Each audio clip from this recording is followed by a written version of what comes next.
آئیے ان حضرت کی تقریر کو سنتے ہیں۔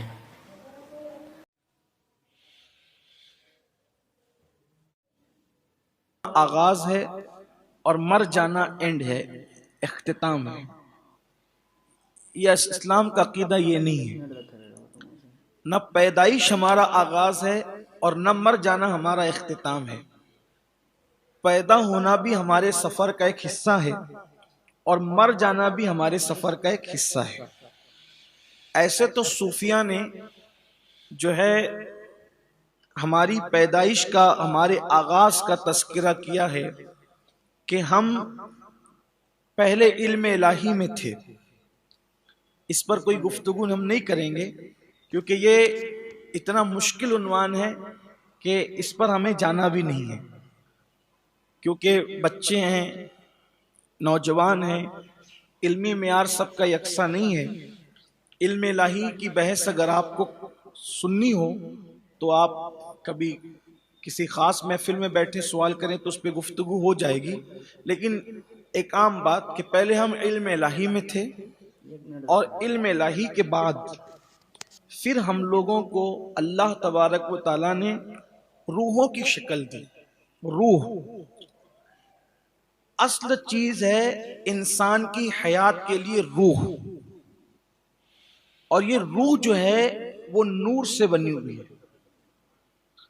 اور جب اللہ نے روح کو پیدا کیا تو اللہ نے اس سب تمام روحوں کو روحوں کی دنیا میں رکھا۔ اس روحوں کی دنیا کو عالم ارواح کہتے ہیں۔ عالم مطلب دنیا۔ آپ اکثر شعر سنتے ہیں نا، وہ ہر عالم کی رحمت ہے، مطلب وہ ہر دنیا کی رحمت ہے۔ تو یعنی دنیا ایک ہی نہیں ہے، بہت دنیا ہے، دنیا بہت ہے۔ اگر ابھی دنیا ہی کا تذکرہ ہو تو پھر وہ دنیا ہی دنیا ہے۔ اللہ نے اتنی دنیا بنائی ہے، اس دنیا کی طرح ہزاروں دنیا ہے،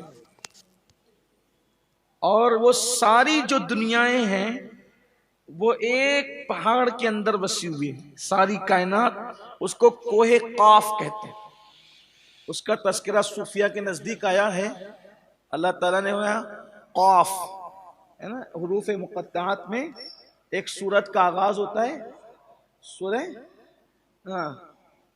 قاف، چھوٹی قاف نہیں، بڑی قاف، قاف۔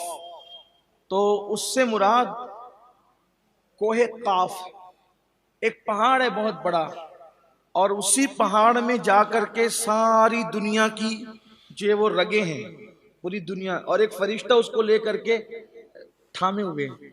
جب کہیں پر زلزلہ لانا ہوتا ہے تو وہ جو زمین کی نس ہے اس کو وہ ہلکی سی حرکت دیتا ہے تو زلزلہ آتا ہے۔ حضرت خواجہ عثمان ہارونی کہتے ہیں کہ میرے پیر و مرشد خواجہ شریف زندنی نے مجھے ان تمام عالم کی سیر کروا، اور غریب نواز کو خواجہ عثمان ہارونی نے وہ 18,000 عالم اپنی 2 انگلیوں کے درمیان دکھائے۔ یہ مشہور بات ہے، وہ ایک کرامت کے باب میں سے۔ تو بڑی کائنات کوئی چھوٹی موٹی نہیں، اور اس کائنات جیسی ہزاروں کائنات ہیں۔ تو عالم ارواح میں اللہ نے روحوں کو رکھا، روحوں کی دنیا ہے وہ، بلکہ اس دنیا میں ابھی بھی روحیں ہیں جو جسم میں نہیں آئی ہے، وہ تو ہے نا روح، عالم ارواح۔ پھر اللہ تعالیٰ نے وہ روحوں کو جمع فرمایا، گویا کہ روحوں کی ایک مجلس ہوئی، روحوں کا ایک اجتماع ہوا۔ ابھی انسان نہیں بنا، جسم نہیں بنا۔ یہ جو عناصر اربع ہے نا، عناصر اربع کسے کہتے ہیں؟ 4 عناصر، آگ، پانی، ہوا اور مٹی، 4 چیزوں سے ہمارا جسم بنا ہوا ہے۔ تبھی یہ عالم اجسام جس کو کہتے ہیں، یعنی جسم کی دنیا میں ابھی روح نہیں آئی تھی، تو اللہ نے روحوں کا اجتماع کیا۔ اور جب روحوں کا اجتماع کیا تو سب لوگ، جیسے آپ لوگ سمجھانے کے لیے جیسے بیٹھے ہیں نا، ایسے سب کھڑے تھے روحوں کی دنیا۔ اور روح کی دنیا میں، عالم ارواح میں، جس کی جس سے محبت تھی، دنیا میں بھی اس کی اس سے محبت ہوگی۔ اور جس کی جس سے نفرت تھی، اختلاف تھا، تو دنیا میں بھی آ کے وہ لڑیں گے. یعنی اس کا مطلب کہیں ہم رہ چکے، اپنا وقت کہیں گزار چکے ہیں، محبتوں کا بھی اور گویا کے نفرتوں کا بھی. پھر دنیا میں جس نے جس کو پہچانا تھا، یعنی عالم ارواح میں، روح کی دنیا میں جس نے جس کو پہچانا تھا، وہ یہاں ایک دوسرے سے ملیں گے، پہچانیں گے. اور عالم ارواح میں جو جس سے انجانا تھا، وہ اس دنیا میں بھی انجانا ہی رہے گا. یہ ہے عالم روح کی دنیا ایسی ہے. اب پھر اسی میں اللہ تعالیٰ نے پوچھا الست بربکم، کیا میں تمہارا رب نہیں ہوں؟ تو وہ یہ مشہور بات ہے، آپ اس کو بار بار سنے ہیں.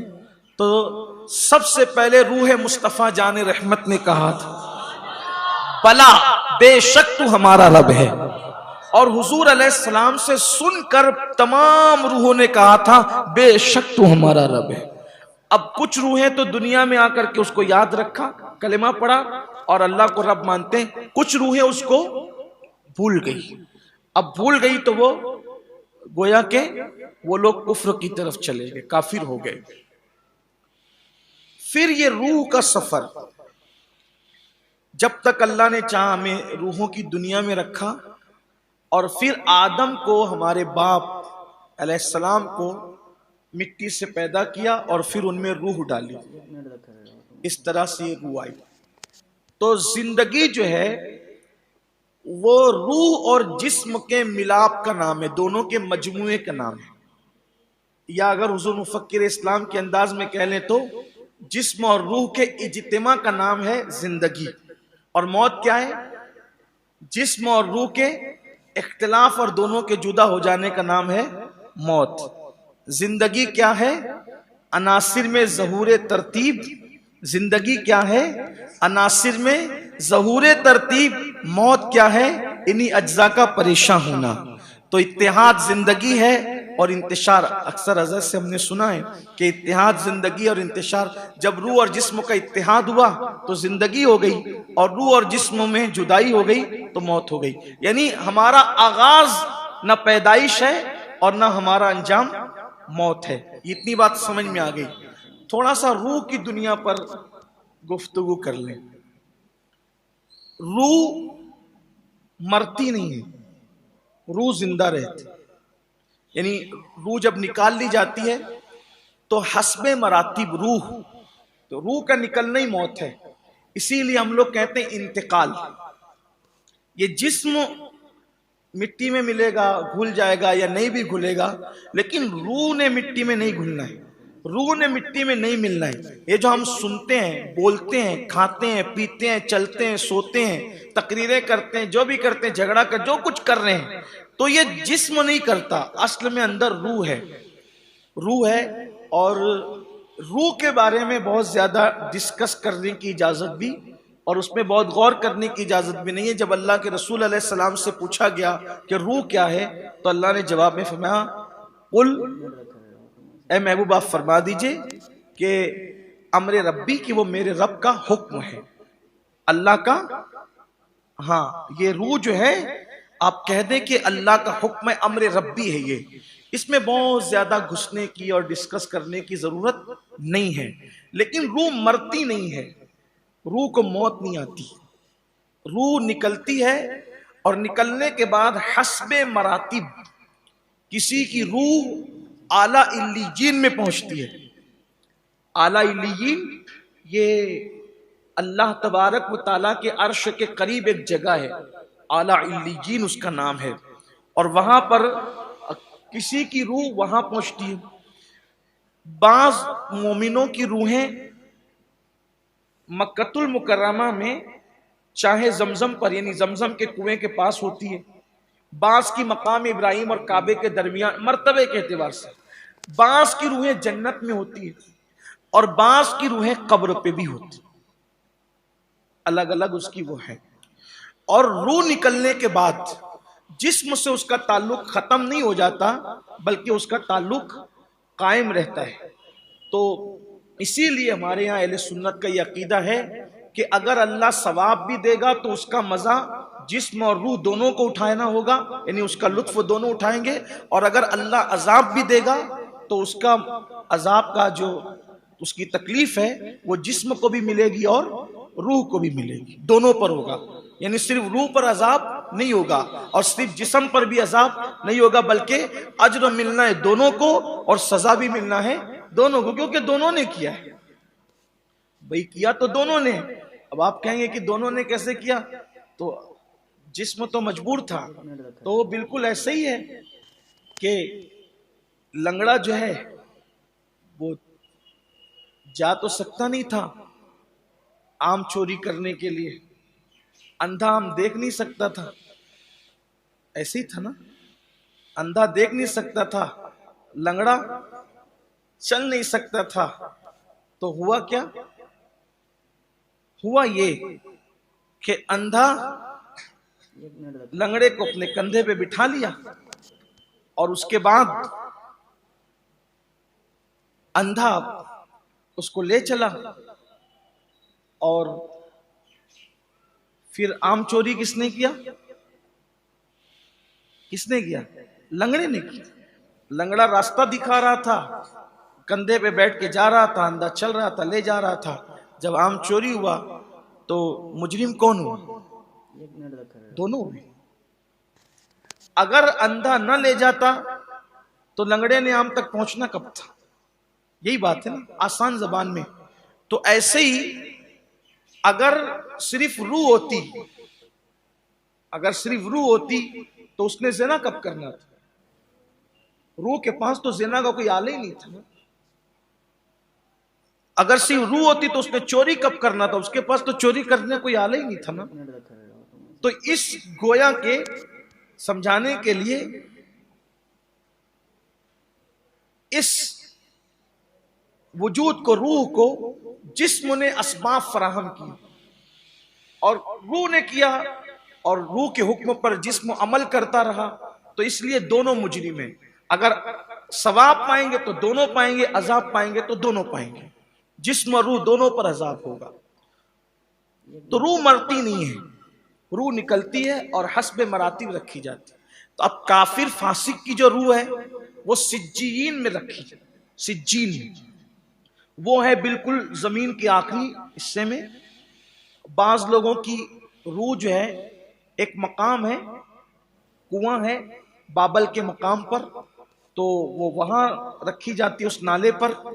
اور بعض لوگوں کی جو ہے وہ مرگھٹ پر بھی ہوتی ہے، جہاں وہ مرتے ہیں عذاب پاتے ہیں وہاں بھی ہوتی ہے. الگ الگ ان کے بھی ہیں. اب یہ روح جو ہے جسے روح کہتے ہیں، یہ ایک جسم میں جب داخل ہوتی ہے تو نکلنے کے بعد پھر وہ دوسرے جسم میں داخل نہیں ہو سکتی. روح کا حال یہ ہے، یہ جو لوگوں کا، کچھ لوگوں کا عقیدہ ہے نا کہ جنم جنم میں آدمی، یعنی کہ روح جسم بدلتا رہے گا اور روح وہی ہوگی، ایسا نہیں ہے. تو اللہ کے یہاں جب ایک روح لوٹ کر چلی جاتی ہے تو دوبارہ پھر اس کو کسی اور جسم میں داخل نہیں کیا جاتا، بلکہ وہ اللہ کے پاس پہنچ جاتی ہے. اب یہ جو لوگوں کا عقیدہ ہے نا کہ جو ایکسیڈنٹ سے مر رہے اور جو پھانسی لے کر مرے اس کی روح بھٹکتی رہتی ہے، ایسا اسلامی کوئی نظریہ نہیں ہے. سب کی روحیں اللہ کی طرف قبض کی جاتی ہے، وہ واپس لوٹتی ہے. یہ جو اگر آپ کبھی دیکھتے ہیں تو یہ ناپاک اور شریر جنات تمہارے عقائد کو متزلزل اور مذبذب کرنے کے لیے ایسی شکلوں میں آتے ہیں جس کی وجہ سے آپ کا عقیدہ کمزور ہو یا آپ گمراہی کی طرف جائیں، اس طرح کی وہ شرارت کرتے ہیں. لیکن کوئی بھی بندہ مرنے کے بعد اس کی روح اللہ کی یہاں جو وہ واپس جاتی ہے. ہاں اگر اللہ اس کو اجازت دے. اچھا یہ جو اجازت ہوتی ہے نا یہ مومنوں کی روحوں کو ہوتی ہے کہ وہ جہاں چاہیں جائیں اللہ کے اذن سے. اسی لیے ابھی تھوڑی دیر پہلے جو محفل تھی میں نے بتایا کہ مومنوں کی روحیں مخصوص موقع پہ جیسے جمعرات ہے، جمعہ ہے، پیر ہے، شب برات ہے اور مواقع پر وہ روحیں اپنے گھروں کو آتی ہے اللہ کے اذن سے. اس پر امام اہل سنت کا پورا رسالہ موجود ہے. شرح الصدور میں امام جلال الدین سیوطی نے بھی لکھا ہے کہ وہ روحیں آتی ہے. اور اچھا روحیں جو ہے اس کے آل اولاد کیا کر رہی ہے اس سے بھی وہ واقف ہوتے ہیں۔ اسی طرح جب ہم کسی کی قبر پر جاتے ہیں تو روح مسرور ہوتی ہے، جتنی دیر تک ہم بیٹھتے ہیں ان کو اچھا لگتا ہے، قبروں کے پاس ہم جتنی دیر تک بیٹھتے ہیں انہیں اچھا لگتا ہے، ان کو سکون ملتا ہے، اگر کوئی چہیتا کوئی پیارا آتا ہے تو وہ اس سے خوش بھی ہوتے ہیں۔ یہ روح کا معاملہ ہے۔ تو روح نہ جسموں میں کنورٹ ہوتی ہے، نہ تبدیل ہوتی ہے، نہ ایک دوسرے کے جسم میں داخل ہوتی ہے۔ ایسا نہیں ہے کہ کوئی دنیا میں اچھا عمل کرے گا تو اچھا عمل کرنے کے بعد اب وہ اگلے جنم میں بادشاہ بن کے آئے گا، ایسا کچھ نہیں ہے۔ برا عمل کرے گا تو کتا خنزیر بن کے آئے گا، ایسا کچھ نہیں ہے۔ اچھا عمل کرے گا تو اللہ کے یہاں وہ نیکی اور اجر پائے گا، برا عمل کرے گا تو اس کو عذاب ملے گا۔ یہ روح کے بارے میں آپ سمجھ گئے۔ اب اس کے بعد اسی روح کی جدائی کو موت کہتے ہیں۔ مرتا انسان کا جسم ہے، روح نہیں مرتی، ٹھیک۔ اب روح کے نکلنے کا وقت جب آتا ہے اسی کو موت کہتے ہیں۔ اور موت کے بارے میں یہ ہے کہ اللہ کے رسول علیہ السلام فرماتے ہیں کہ موت کے کچھ قاصد ہوتے ہیں۔ موت کیا ہے؟ یہ ملک الموت، موت کا ایک فرشتہ ہے، حضرت اسرائیل علیہ السلام۔ ان کی ڈیوٹی ہے روح کا قبض کرنا، روح کو نکالنا۔ ان کو یہ ڈیوٹی کیوں سونپی گئی؟ جب اللہ نے آدم علیہ السلام کو پیدا کرنا چاہا تو اللہ تبارک و تعالیٰ نے وہ زمین سے مٹی لینے کے لیے حضرت جبریل کو بھیجا۔ جبریل علیہ السلام مٹی لینے کے لیے آئے تو زمین رونے لگی کہ آپ یہ مٹی نہ لے جائیں، کیونکہ اگر اس سے آدم بنتے ہیں تو اب آدم کی اولاد ہوگی، اس میں کچھ نیک ہوں گے کچھ بد ہوں گے، تو ہوگا یہ کہ کچھ جنت میں جائیں گے کچھ جہنم میں جائیں گے۔ تو مجھے یہ منظور نہیں ہے کہ میرا کچھ حصہ جنت میں جائے اور میرا کچھ حصہ جہنم میں جائے۔ جب زمین گڑ گڑانے لگی، گریا کرنے لگی، تو حضرت جبریل کو ترس آ گیا اور وہ واپس آ گئے۔ اللہ نے کہا لائے مٹی، کا مولا وہ تو بہت گڑ گڑا رہی تھی، مجھے ترس آیا اس لیے میں واپس آیا۔ اللہ نے فرمایا ٹھیک ہے۔ پھر اللہ تعالیٰ نے حضرت میکائیل کو بھیجا، وہ مٹی لینے آئے، زمین نے ویسے اس سے زیادہ گڑ گڑایا، ان کو بھی ترس آیا، وہ واپس ہو گئے۔ پھر اس کے بعد اسرافیل کو بھیجا، وہ آئے، پھر زمین نے بہت گڑ گڑایا، وہ واپس ہو گئے۔ پھر اللہ نے حضرت اسرائیل، جن کو ہم ملک الموت کہتے ہیں، تمام فرشتوں میں یہ چار فرشتے افضل ہیں، جبریل علیہ السلام سید الملائکہ، میکائیل علیہ السلام، اسرافیل علیہ السلام، اسرائیل علیہ السلام، ان کو رسول ملائکہ کہتے ہیں۔ بہت افضل ہیں یہ لوگ، اللہ نے ان کے مرتبے بلند کیے ہیں۔ ان میں سے ایک فرشتہ ہے اسرائیل علیہ السلام، یہ بھی فرشتے ہیں، ان کو ملک الموت کہتے ہیں۔ ملک کا مطلب ہوتا ہے فرشتہ اور موت کا مطلب موت، کہ موت کا فرشتہ یہ ان کو جب اللہ نے بھیجا کہ آپ جاؤ اور زمین سے مٹی لاؤ، تو جب یہ زمین پر آئے تو تینوں کے پاس تو ہر مرتبہ گڑ گڑانا زیادہ ہوا، تو یہ انہوں نے کہا کہ میں اللہ کے حکم سے آیا ہوں، میں تجھ پہ کوئی ترس نہیں کروں گا، میں تو اٹھا کے لے جاؤں گا، میں تجھ پہ ترس کرنے والا نہیں۔ اور آپ اٹھا کر لے گئے، یعنی کہ یہ اللہ کی حکمت تھی کہ ان کو ترس نہیں آیا زمین پر اس کے گڑ گڑانے پر۔ اس وجہ سے اللہ نے فرمایا جب جدا تم نے کیا ہے تو ملانے کا کام بھی تمہارا ہی ہوگا۔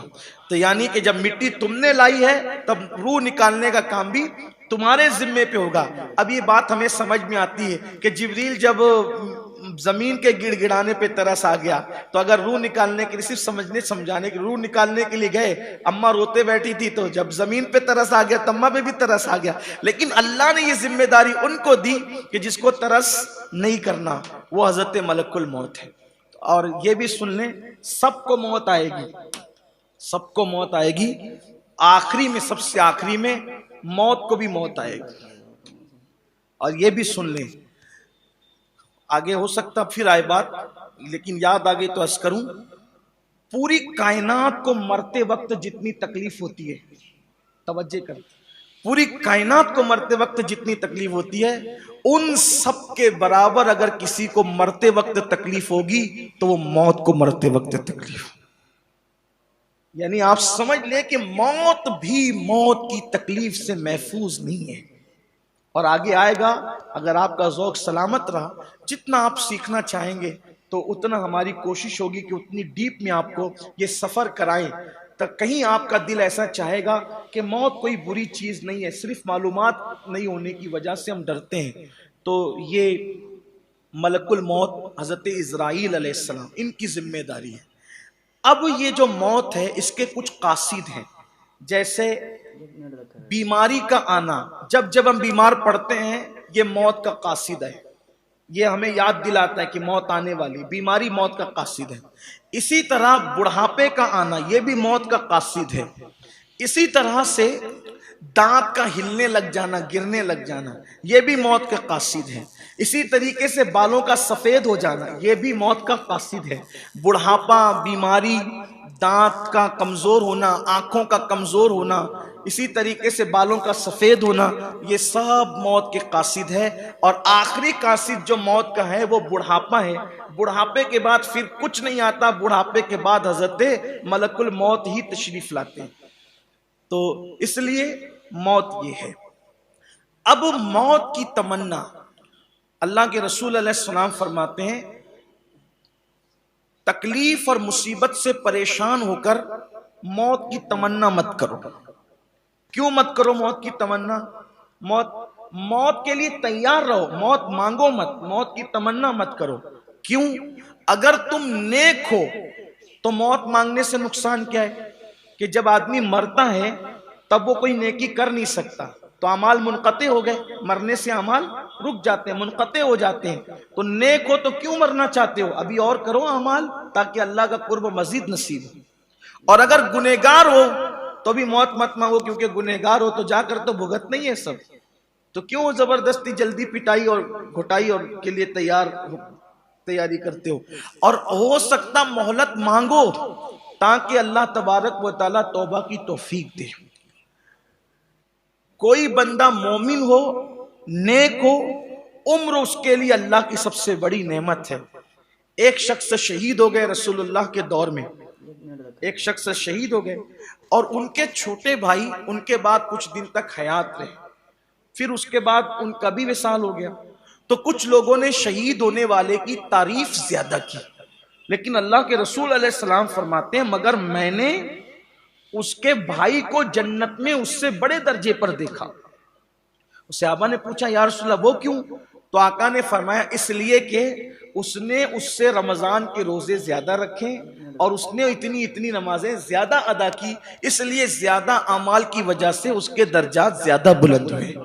تو یہ لمبی عمر ہونا بھی اللہ کی بڑی نعمت ہے، اگر نیکیوں کی توفیق کے ساتھ ہے تو بہت بڑی بات ہے۔ اور اگر جب وہ گناہ کر رہا ہے، لفڑا کر رہا ہے، مسائل کر رہا ہے اور جرائم کر رہا ہے، خدا کو ناراض کر رہا ہے، تو پھر اس کی لمبی عمر اس کے لیے بہت نقصان دہ ہے۔ اس لیے موت نہیں مانگنا چاہیے، موت کے لیے تیار رہنا چاہیے، مشکلات تکلیف سے پریشان ہو کر موت کی دعا نہیں کرنا چاہیے۔ اچھا جب آدمی موت کی دعا کرتا ہے، ہو سکتا ہے قبول ہو گئی تو پھر موت تو آئی جانی ہے، اور پھر موت آئی تو پھر سب ختم ہی ہے۔ قیامت جب آئے گی جو جب مر گیا تبھی اسی کی قیامت گویا کہ آ گئی۔ تو موت کی تمنا نہیں کرنا چاہیے، موت سے نفرت بھی نہیں کرنا چاہیے، موت مانگنا بھی نہیں چاہیے، لیکن موت کے لیے تیار رہنا چاہیے۔ ایک مقام ایسا آتا ہے کہ جہاں موت کی تمنا کرنے کی اجازت ہوتی، یعنی وہاں موت کی تمنا آپ کر سکتے ہیں، جیسے ایمان خطرے میں ہو، فتنوں کا دور ہو۔ جیسے حضرت ابو ہریرہ نے تمنا کی کہ اللہ مجھے سن 60 ہجری کا دور مت دکھانا، تو وہ یزید کی حکومت کا دور امارت الصبیان کہہ کر اس سے پناہ مانگ رہے تھے، راس 60 سے پناہ مانگ رہے تھے۔ اللہم انی اعوذ بکا من راس 60 و امارت الصبیان او کما قال، کہ اللہ میں سن 60 ہجری اور بچوں کی حکومت سے تیری پناہ مانگتا ہوں۔ تو حضرت ابو ہریرہ نے گویا کہ وہ دور دیکھنا پسند نہیں کیا، تو آپ نے فتنوں کی وجہ سے موت مانگی، اور پھر اللہ نے سن 60 سے پہلے ہی حضرت ابو ہریرہ کو اٹھا لیا۔ تو اسی طریقے سے فتنوں کے خوف سے اگر ایمان کی حفاظت کے لیے کوئی موت مانگے، جیسے اللہ کے رسول علیہ الصلوۃ والتسلیم فرماتے ہیں کہ ایک دور آئے گا کہ کوئی قبر سے گزرے گا فتنوں کے دور میں، تو وہ تمنا کرے گا کہ کاش اس قبر والے کی جگہ اس قبر کے اندر میں ہوتا تاکہ میں فتنوں سے محفوظ رہتا۔ تو اس طرح سے ایمان عقیدے کے تحفظ کے لیے اگر کوئی موت مانگتا ہے تو اس کے جواز کی بھی صورت علماء نے بیان کی ہے، لیکن دنیاوی حالات سے پریشان ہو کر کے موت مانگنے کی اجازت نہیں۔ جب دنیاوی حالات سے موت مانگنے کی اجازت نہیں ہے تو پھر خودکشی کرنے کی اجازت کیسے ہو سکتی ہے؟ پھر خود سے مرنے کی اجازت کیسے ہو سکتی ہے؟ تو یہ ایک چیز ہو گئی کہ موت مانگنا نہیں چاہیے اور موت کے لیے تیار رہنا چاہیے، لیکن اگر فتنے کا خوف ہو تو موت مانگی بھی جا سکتی ہے، اور اس کی کئی مثالیں موجود ہیں۔ ایک مرتبہ تعاون کی وبا پھیل گئی، اور جو وہ تعاون نہیں جاتا تھا اور لوگ بھاگتے تھے، تو ایک صحابی نے کہا کہ مولا یہ ان سب کو بچا لے اور یہ تعاون مجھ پر ڈال دے، اور اس کے بعد جو ہے آپ نے وہ دعا کی اور پھر آپ کو تعاون ہو گیا اور پھر آپ اسی میں وصال فرما گئے۔ تو وصال سے پہلے کسی نے کہا کہ آپ نے کیوں مانگا یہ؟ تو اس وقت آپ نے فرمایا کہ کیا تمہیں پتہ نہیں کہ جو تعاون کی مرض میں مرتا ہے اللہ تعالیٰ اس کو شہادت کا مقام عطا فرماتا ہے اور اس کی مغفرت فرماتا ہے۔ یہ آج کا ہمارا یہ ہماری پہلی محفل کا عنوان تھا کہ روح اور موت کیا ہے۔ موت اسی کو یاد رکھیے، روح اور جسم کی جدائی کا نام